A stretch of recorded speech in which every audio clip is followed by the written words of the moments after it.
Did you know your brain might be keeping you safe by sabotaging your dreams?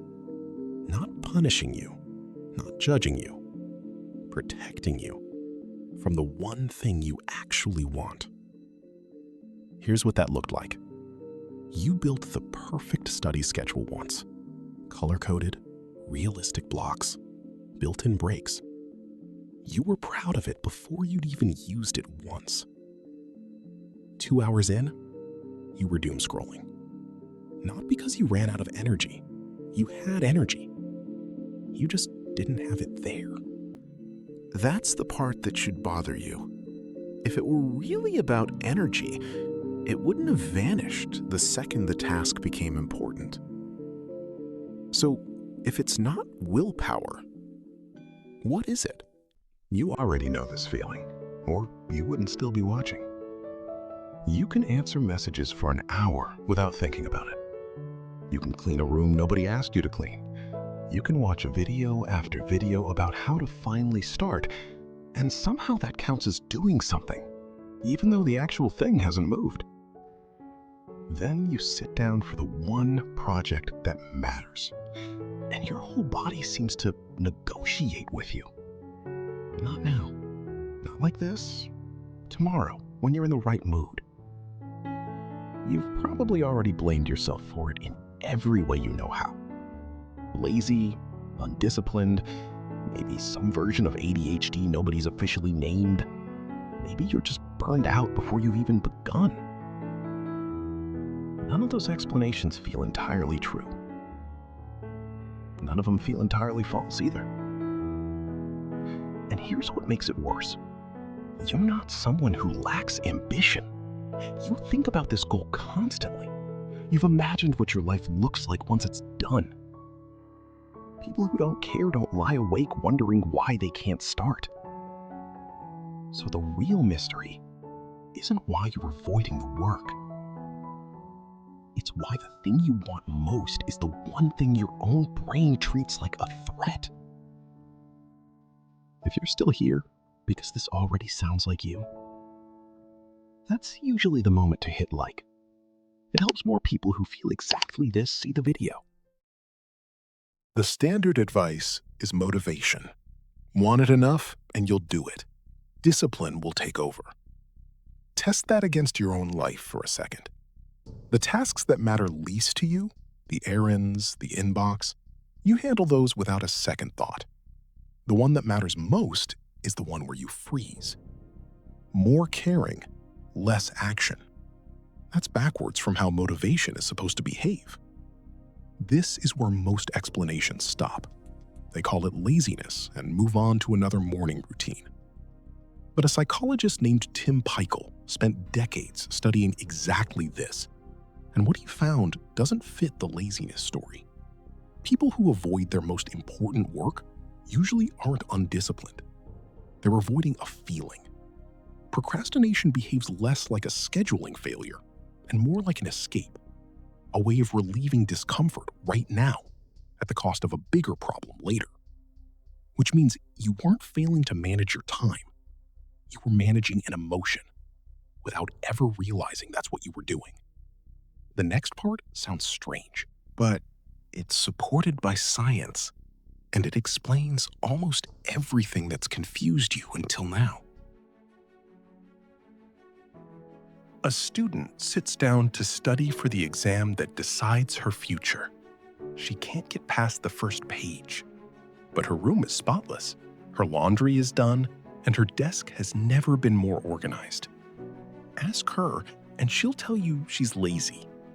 Watch her, and you'll see someone working incredibly hard, just never on the thing that's actually at stake. An artist opens a new project full of excitement. Hours later, she's rewritten the opening paragraph 9 times and abandoned the rest of the piece completely.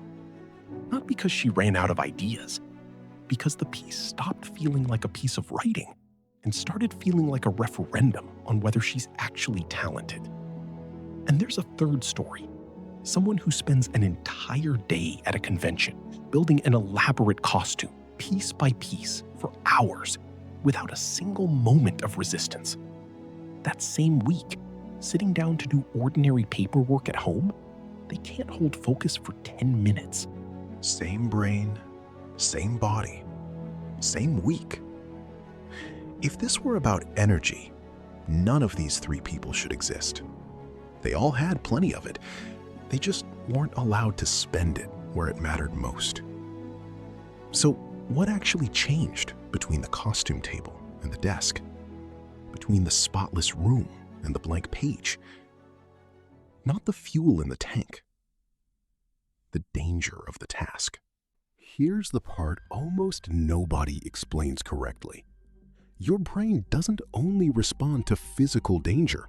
It runs the same threat response, the one built for actual danger, fight or flight, when it senses psychological danger too. And it isn't especially good at telling the two apart. A blank page is neutral. It has no opinion about you.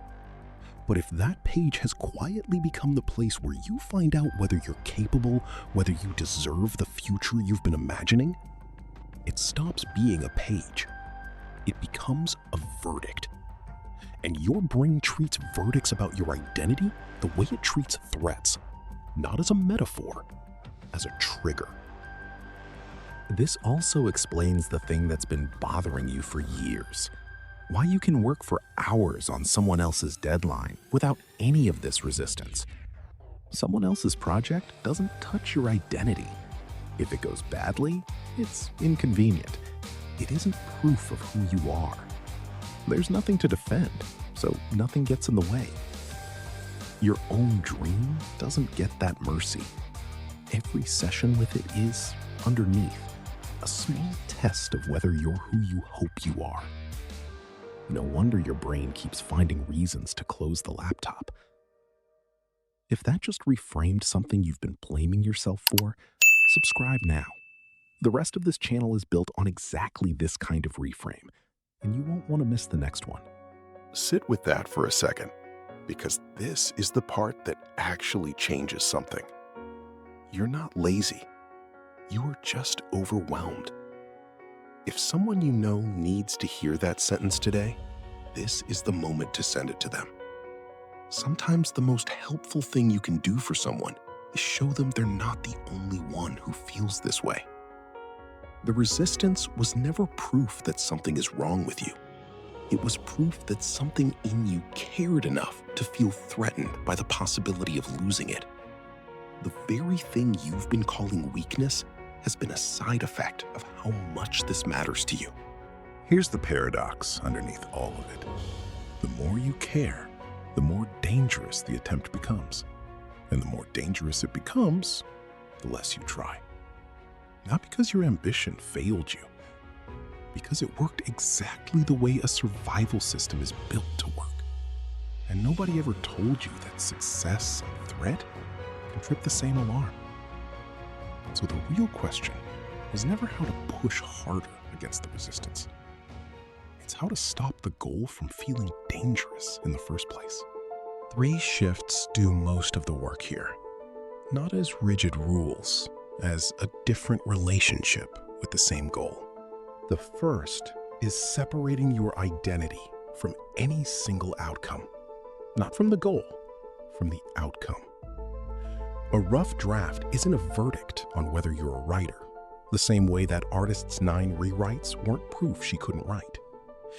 When a single attempt stops being treated as final evidence, your brain has less reason to defend against it. Kristin Neff's research on self-compassion found something that contradicts the "be harder on yourself" advice almost everyone gives. People who treat their setbacks gently recover faster and avoid less than people who rely on self-criticism to stay motivated. The second shift is shrinking the size of the moment you're asking yourself to face. Not, "I'll study today," the way that student kept promising herself. Instead, when I sit down, I'll read 1 page. Peter Gollwitzer's research on implementation intentions found that vague commitments rarely survive contact with resistance, but small, specific triggers do. Not because the plan is clever, because it's too small for your brain to flag as a threat. The third shift is noticing progress instead of waiting to feel ready before you start. Teresa Amabile's research found that small, visible steps forward generate the motivation people think they need to feel before they begin. Motivation is usually the result of movement, not the cause of it. You don't need to feel ready. You need one small win your nervous system can register as safe. None of this is about wanting the goal less. It's about making it possible to walk towards something you want without your own mind treating every step like something to survive. The problem was never you, and it was never your energy. It was the emotional pressure you'd quietly attached to your own goal. Now that you can see it, you don't have to fight yourself to get past it. You just have to stop turning every attempt into a threat. Imagine finishing that project without hating yourself in the process. Not because you finally found more discipline, because you stopped needing it. The resistance had nowhere left to grab onto. For a long time, you assumed the missing piece was effort. It wasn't. The missing piece was permission. Permission for one attempt to just be one attempt, not a verdict on who you are. You're not lazy. You never were. Maybe the version of you that finally finishes the thing isn't the one who tries the hardest. Maybe it's just the one who finally stops making it so dangerous to try. If any part of this was you, tell me which one. The room, the rewrites, or the convention. I'd rather hear it from you than guess. Drop it in the comments. I read every one, and this channel grows from those conversations more than anything else. And if you want the next video on the moment it's out, subscribe before you go. It helps more than you'd think.